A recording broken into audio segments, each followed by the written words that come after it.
இசை ஞானியார் 63 நாயன்மார்களில் முதலாவது வரக்கூடிய பெண். இவர் சுந்தரமூர்த்தி நாயனார் தேவாரம் பாடிய மூவர்களில் சிறப்பாக நாம் போற்றக்கூடிய சுந்தரருடைய தாயார்.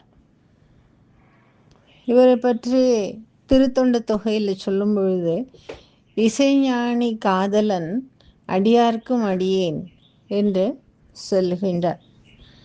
இவர் ஆதிசைவர் மரபிலே வந்தவர். சிறு வயது முதற்கொண்டு சிவபெருமான் மீது நீங்காத அன்பும் பக்தியும் கொண்டு வளர்ந்து வந்தார். இவருடைய கணவர் சடையனார், சுந்தரமூர்த்தி நாயனாருடைய தந்தை. சடையனார் என்பது சிவபெருமானை குறிப்பிடக்கூடிய பெயர்தான். ஜடைமுடியை உடையவர் என்ற பொருள்பட இருக்கக்கூடிய பெயர். இவர் திருவாரூரிலே பிறந்தவர். திருநாவலூரிலே முக்தி அடைந்தார் என்று சொல்லப்படுகின்றது.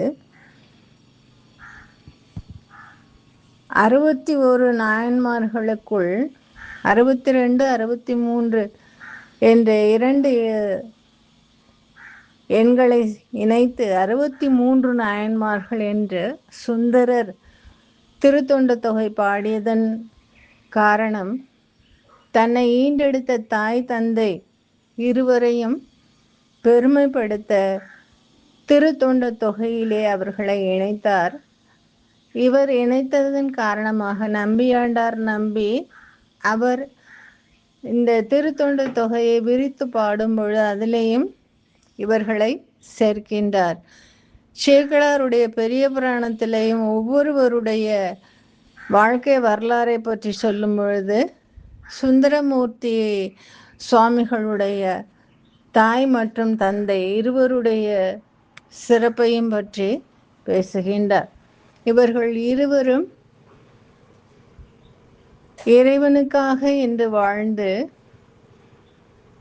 இறைவனோடு தோழமை உறவு கொண்டு சக மார்க்கத்திலே இருந்த சுந்தரமூர்த்தியை பெற்றெடுத்த பெரியவர்கள், பெரும் பேறு பெற்றவர்கள்.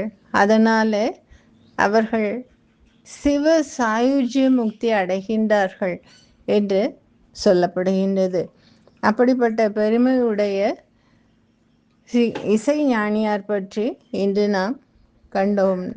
நாளை இடங்களி நாயனார் என்ப நாயனார் பற்றி சிறிய குறிப்பினை காணலாம். நன்றி, வணக்கம்.